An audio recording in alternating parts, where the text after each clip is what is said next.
오늘 기사들을 보다 보니 짐 로저스라는 유명한 금융인이 일본 아베 총리에게 사임하라는 말을 했다는 기사를 봤는데요. 내용은 이렇습니다.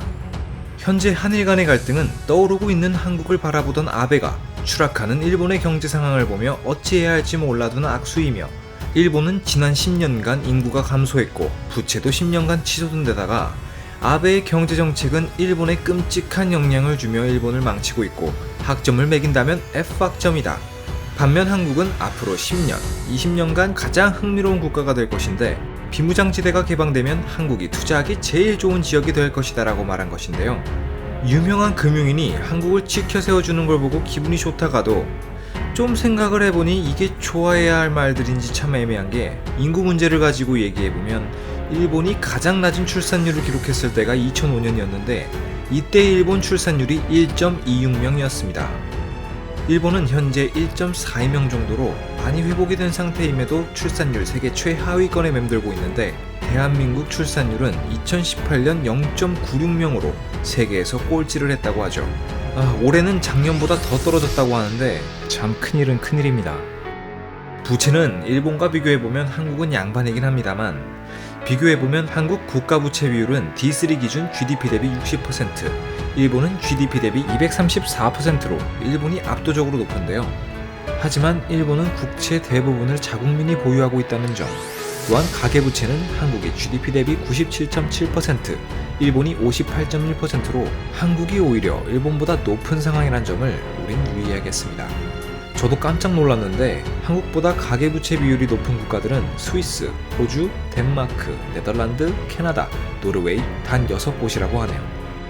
마지막으로 로저스가 비무장지대가 개방될 시 한국에 투자하기 정말 좋을 것이라고 했다는 말은 결국 북한과의 관계를 낙관적으로 보고 있다는 것인데, 먼저 읽었던 북한의 문재인 대통령 광복절 축사 조롱 멘트들이 떠오르더군요.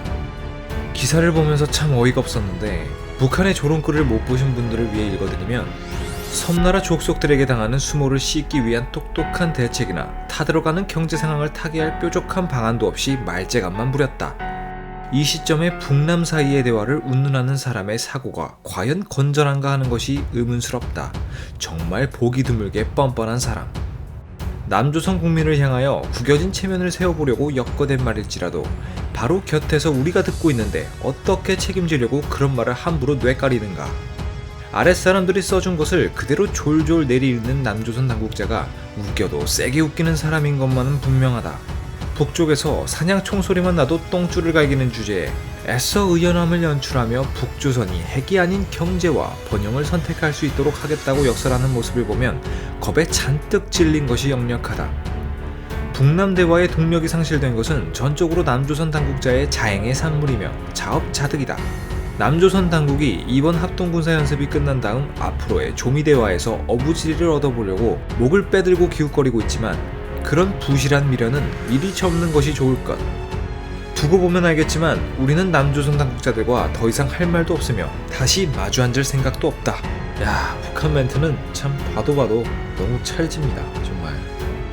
요새 유튜브를 보다 보면 예전에는 중국이 당하고 있는 뉴스들만 나오다가 요새는 우리나라에게 크게 당하고 있는 일본과 같은 희소식만 보이고 있는데, 저도 애국 컨셉으로 영상을 만들지 않고 좀 저 혼자 따로 노는 영상을 만든 것 같지만, 코스피가 2600에서 1900까지 거진 30%가 빠지면서 파래진 제 주식창을 보면 아무래도 한국 상황을 낙관할 수가 없네요.